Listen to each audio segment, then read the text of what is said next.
This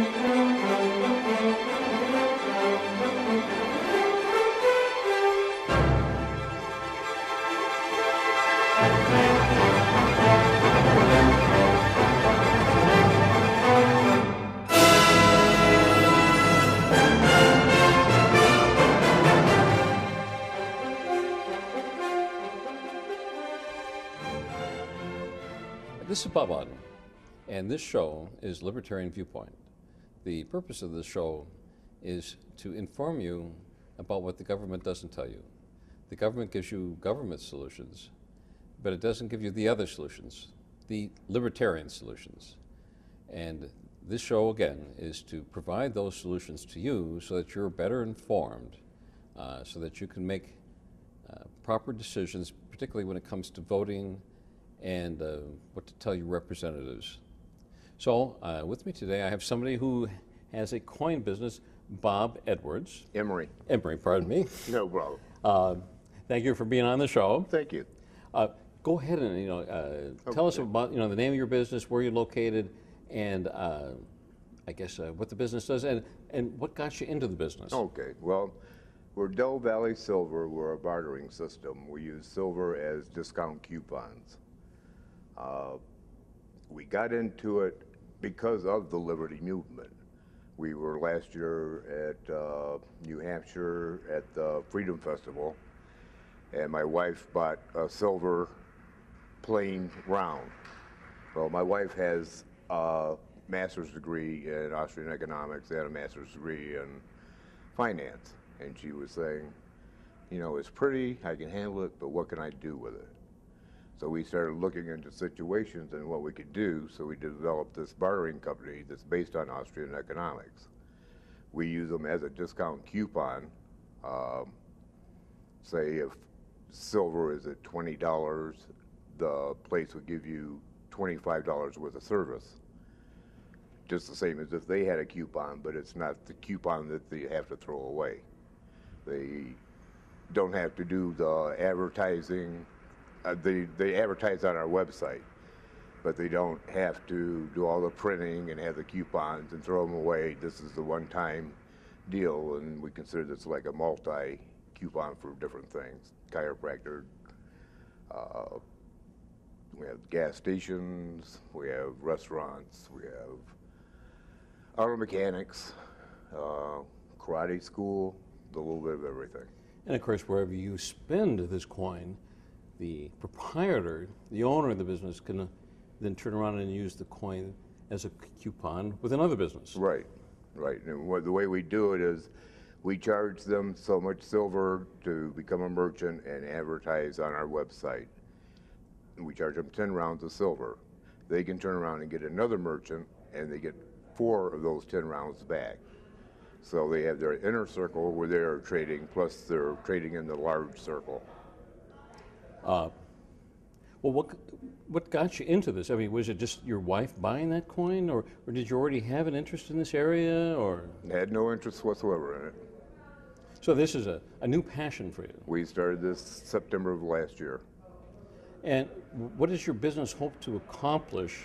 We're trying to set up communities to barter within their own system because you want to keep the money local.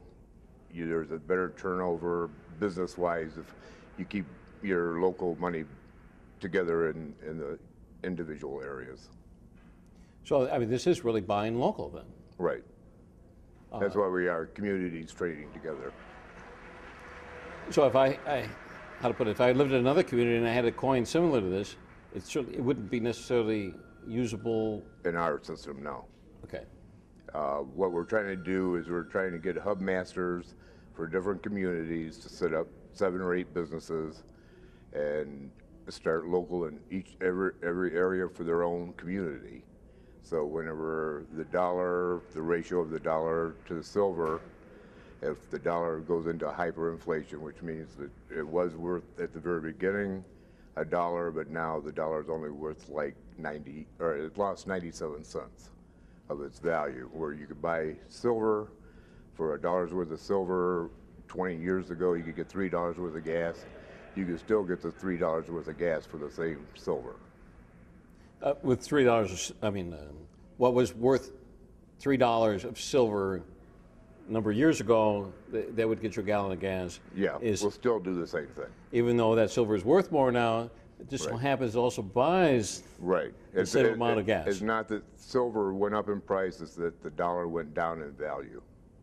And of course, when we talk about the dollar, we're talking about a Federal Reserve note, and I'm sure everyone's seen one, but if we look at a bill that is issued by the Federal Treasury, it says that it's a Federal Reserve note.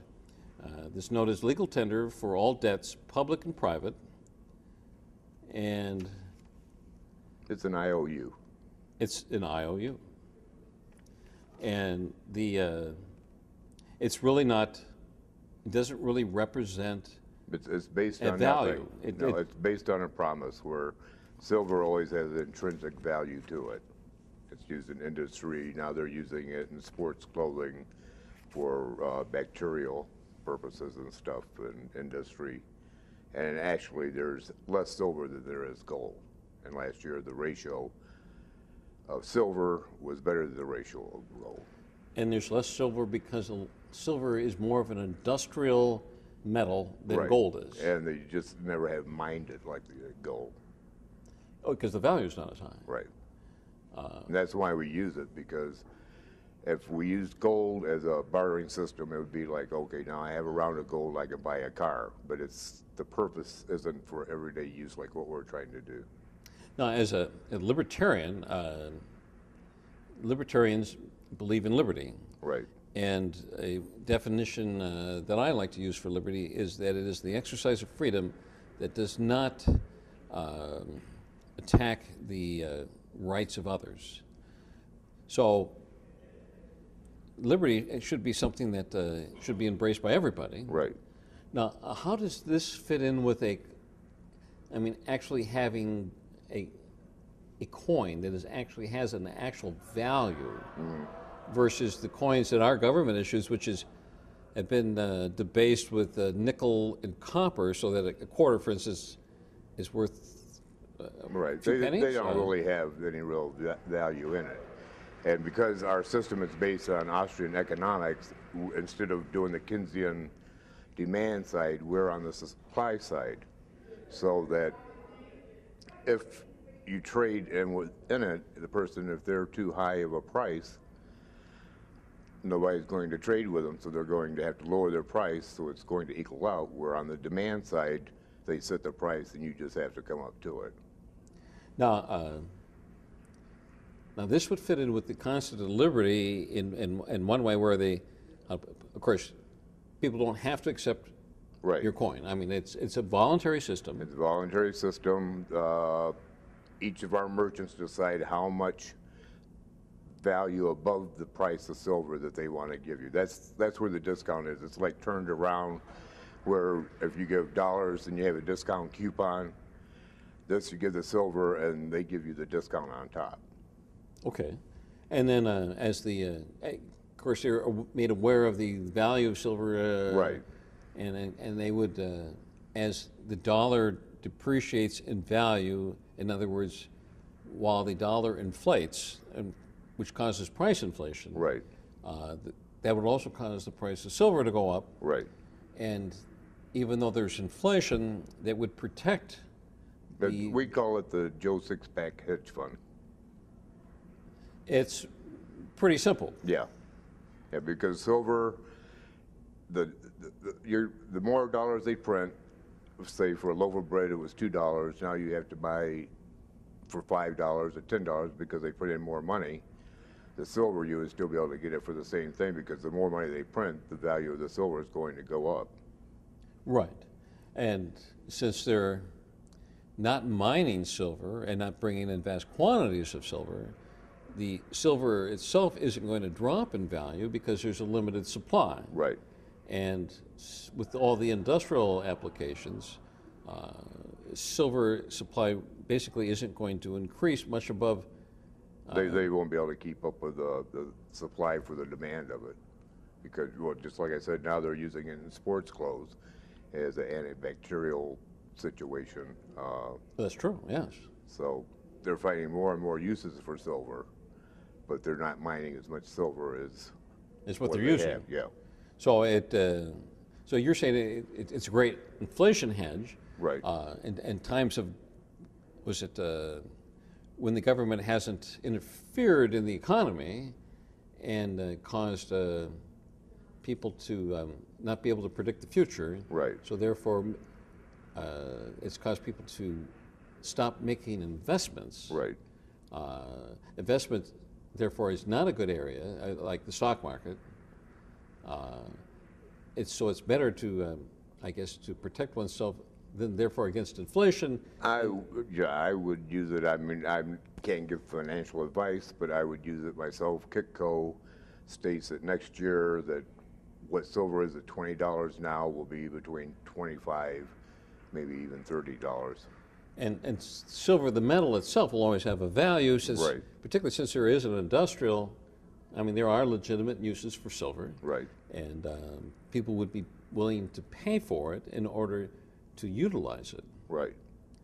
Whereas a Federal Reserve note is simply a piece of paper, and people could technically, even though it's legal tender, stop accepting it, particularly foreign governments, foreign nations, and therefore we would not be able to buy. A lot of our food is even grown in other countries. Well, as you saw in our business, we sell the Zimbabwe notes. We have a 500 million Zimbabwe note that was dated 2008, and we also have a 100 trillion Zimbabwe note that was dated 2008. So just the vast difference in the same year of how much more money they printed to what it was worth, and you can't even catch a bus with it. Well, they don't even use it anymore. I hate to say it, but they use the dollar. So this would also bring us back in line with the United States Constitution, because according to the Constitution of the United States, Congress has the authority to mint coins. Right. And it does use the word mint, if I'm. Well, coins. the states have the right to mint coins with gold and silver. As well. Right. I mean, but the federal government can as. Right. But those have intrinsic value. To a point.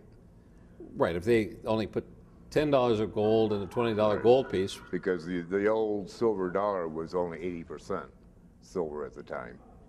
And now they just keep adding more and more stuff.